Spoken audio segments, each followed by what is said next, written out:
आज का टॉपिक है डायमेंशंस, हिंदी में कहते हैं बीमाएं, जो कि फिजिक्स का, ध्यान से समझेंगे, फिजिक्स का बहुत इंपॉर्टेंट टॉपिक है बीमाएं, जिससे बोर्ड एग्जाम में भी 2 क्वेश्चन पूछे जाते हैं। ध्यान से समझेंगे तो बहुत सारे बच्चे क्या करते हैं, जो बीमाएं को रट के याद करते हैं। तो आप लोग अगर रट के याद कीजिएगा तो बहुत क्वेश्चन जो है मतलब याद हो जाएगा इजीली। और बहुत से क्वेश्चन में याद करने के बाद कुछ समय बाद वो भूल जाएंगे।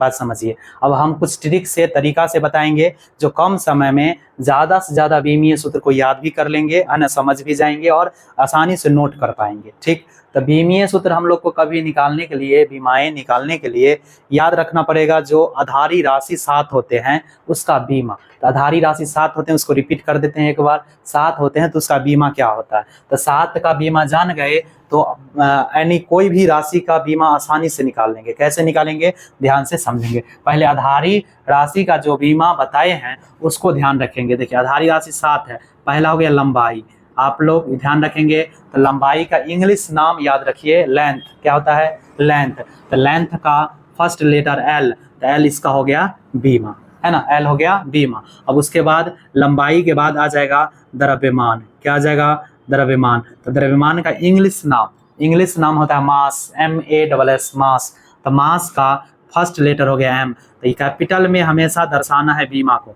बीमाएं को कैपिटल लेटर में दर्शाना है। तो द्रव्यमान का बीमा हो गया एम। और समय, तो समय का फिर इंग्लिश नाम होगा टाइम, है ना, टाइम। तो टाइम से हो गया टी, यानी इंग्लिश नाम से याद रख सकते हैं, ये बन गया ट्रिक। ठीक है, 3 यहाँ हो गया, लेकिन टोटल 7 होते हैं तो 7 समझिए। अब 3 हो गया। अगला हम लोग समझते हैं विद्युत धारा। ध्यान देंगे, विद्युत धारा। तो विद्युत धारा में याद रखिए, विद्युत धारा में इसके इंग्लिश नाम से बीमान नहीं है, इसके मात्रक के इंग्लिश नाम से, मात्रक के इंग्लिश नाम से है एम्पियर। इसका जो है एम्पियर मात्रक होता है। एम्पियर का फर्स्ट लेटर ए हो गया, तो इसका बीमा हो गया ए, ध्यान रखेंगे। उसके बाद हो गया तापमान, है ना, तापमान।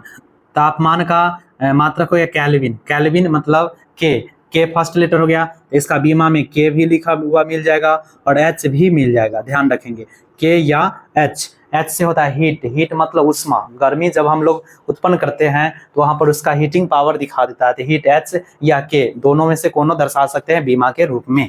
चलिए, उसके बाद हम लोग आगे बढ़ेंगे। ज्योति तीव्रता, है ना, ज्योति तीव्रता। ज्योति तीव्रता होता है, ज्योति तीव्रता का मात्रक होता है कैंडेला।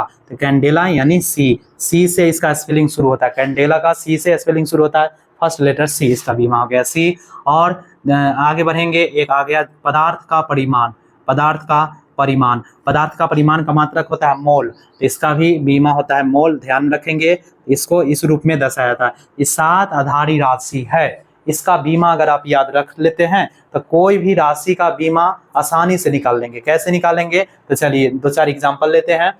अब बीमाएं का कुछ एग्जाम्पल लेते हैं कि कैसे हम लोग बीमा को निकालेंगे। 1 बाय 1 समझिए, सीखिए। फर्स्ट में ले लेते हैं क्षेत्रफल। तो क्षेत्रफल, तो एक लाइन में आप लोग को एक सूत्र याद रखना पड़ेगा। क्षेत्रफल का मात्रा क्या होता है, सूत्र क्या होता है, लंबाई इंटू चौड़ाई। देखिए, अब इसका बीमा लिखेंगे तो एक बात आपको बताए, जो ये बात ध्यान में रखिए, जिस किसी राशि का मात्रक सेम हो, जिस किसी राशि का मात्रक सेम हो उसका बीमा भी सेम होता है। ये बात ध्यान में रखेंगे, है ना, जिस किसी राशि का मात्रक सेम हो उसका बीमा सेम होता है, इस चीज ध्यान में रखेंगे। तो चलिए इसका बीमा लिखेंगे। तो इसका बीमा लिखेंगे तो क्या होगा, तो लंबाई का बीमा आपको पता है क्या होता है, एल, लिख दिए। ध्यान देंगे, इनटू, अब आपको पता है लंबाई का मात्रक मीटर, चौड़ाई का मात्रक मीटर। जब मात्रक सेम हो गया, यहाँ पर बीमा भी आपको सेम लिखना है, ये हो गया एल। ठीक है, और एल को गुना कर देते हैं तो हो जाता है एल स्क्वायर। तो ये हो गया आपका क्षेत्रफल का बीमा एल स्क्वायर, है ना, एल पर पावर 2। चलिए दूसरा निकालेंगे, ध्यान से समझेंगे। दूसरा ले लिए आयतन। ध्यान देंगे, अब आपको आयतन का सूत्र ध्यान रखना पड़ेगा कि लंबाई, है ना, लंबाई इंटू चौड़ाई, चौड़ाई इंटू ऊंचाई, है ना, ये ध्यान में रखेंगे। इसका सूत्र हो गया। आपको अब बीमा लिखना है, तो बीमा कैसे लिखेंगे, ध्यान दीजिए। लंबाई का एल, चौड़ाई का फिर एल होना चाहिए। क्यों होगा एल, क्योंकि दोनों का मात्रक सेम होता है। ठीक है। और ऊंचाई का भी मात्रक सेम होता है, इसका भी हो जाएगा बीमा एल। एल को 3 बार आप गुना करेंगे, क्या हो जाएगा एल क्यू, ये आपका हो गया बीमा। ठीक है, देखिए हम और एग्जाम्पल लेते हैं। तीसरा ले लिए चाल, एकदम बेसिक से सिखा रहे हैं, आप ध्यान देते चलिए, सब समझ में आ जाएगा। दूरी बट्टा समय, एक लाइन में आपको इसका सूत्र याद रखना पड़ेगा, चाल बराबर दूरी बटा समय। अब आपको इसको बीमा लिखना है तो ध्यान रखिएंगे, जो ये हो गया दूरी, दूरी का मात्रक क्या होता है मीटर, तो लंबाई का मात्रक मीटर, तो दोनों का मात्रक सेम, तो बीमा हो जाएगा सेम, एल हो गया। आपको समय का क्या होता है टी हो गया। अब ऊपर जाएगा, ध्यान देंगे, एल बाई टी होगा, तो बाई बट्टा तोड़ते हैं तो पावर माइनस में जाएगा, ध्यान रखिए, आपको बता चुके हैं, जब नीचे से ऊपर करते हैं तो पावर माइनस में होता है, तो टी पर पावर 1 है यहाँ पर, हाँ टी पर पावर 1 है, ऊपर भेज दिए तो आपको क्या हो गया माइनस में 1, एल टी पर पावर -1, चाल का बीमा एल टी पर पावर -1। आपको ध्यान रखना है कि चाल का मात्रक होता है मीटर प्रति सेकंड, और वेग का मात्रक होता है मीटर प्रति सेकंड, दोनों का मात्रक जब सेम होता है तो बीमा भी सेम होगा, है ना।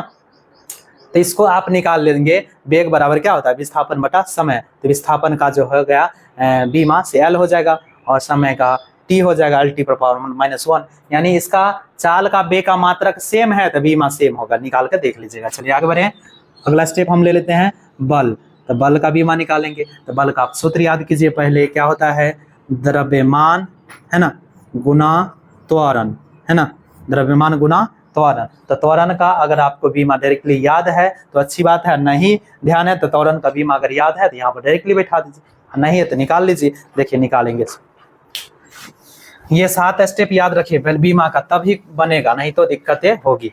देखिए हम त्वरण का यहाँ से निकाल लेते हैं, अलग से त्वरण का एक स्टेप आगे से निकाल लेते हैं। देखिए त्वरण का आपको याद होना चाहिए वेग बट्टा समय, इसका सूत्र हो गया। अब बीमा लिखने के लिए ध्यान देंगे, अभी जस्ट बताए चाल और वेग दोनों का मात्रक सेम होता है तो बीमा होगा सेम, तो यहाँ पर रख दीजिए वेग के जगह पर, है ना, वेग के जगह पर हम लोग रख दिए वेग का बीमा, डायरेक्ट उठा कर रख दिए हैं। अब आपको ध्यान नहीं है, डायरेक्टली नहीं, अगर ध्यान नहीं निकाल पाए हैं तो सूत्र याद रखिए, वेग का होता है विस्थापन बटा समय, अब विस्थापन का ऊपर बीमा बिठा दीजिए, टी हो गया, और समय का मतलब विस्थापन का जो है एल हो गया और समय का टी हो गया, एल टी पर पावर -1 डायरेक्टली बिठा दिए, समय का फिर हो जाएगा टी। ठीक है, अब समझिए टी को ऊपर भेजेंगे तो फिर माइनस में हो जाएगा, ये क्या हो जाएगा एल टी पर पावर -1, है ना, इनटू ये ऊपर जाएगा तो टी पर पावर -1, ध्यान देंगे। अभी दोनों गुना कर लेंगे, एल टी पर -1 -2, एल टी पर पावर -2, आपका त्वरण का बीमा क्या हो गया एल टी पर पावर -2। यहाँ पर अगर ज्ञात कर लिए हैं तो इसको डायरेक्ट बैठा कर आप बल का निकाल सकते हैं बीमा, तो बल का बीमा निकालना है तो आपका द्रव्यमान का बीमा क्या बताए हैं एम हो गया, और त्वरण का एल टी पर पावर -2 हो गया, है ना। अब इसको आप इकट्ठा कर लीजिए, एम एल टी पर पावर -2, हमेशा आप कैपिटल ब्रैकेट यानी बिग ब्रैकेट में हमेशा इसको रखेंगे, बीमा को बिग ब्रैकेट में, तो ये भी निकाल दिए, आपका बल का बीमा कौन हो गया एम एल टी पर पावर -2। और सारी राशि का ऐसे ही निकाल सकते हैं, हम 5 एग्जाम्पल जो दिए हैं उसको पहले बारीकी से समझ लीजिए, उसके बाद और सारा बीमा निकाल सकते हैं, ठीक है।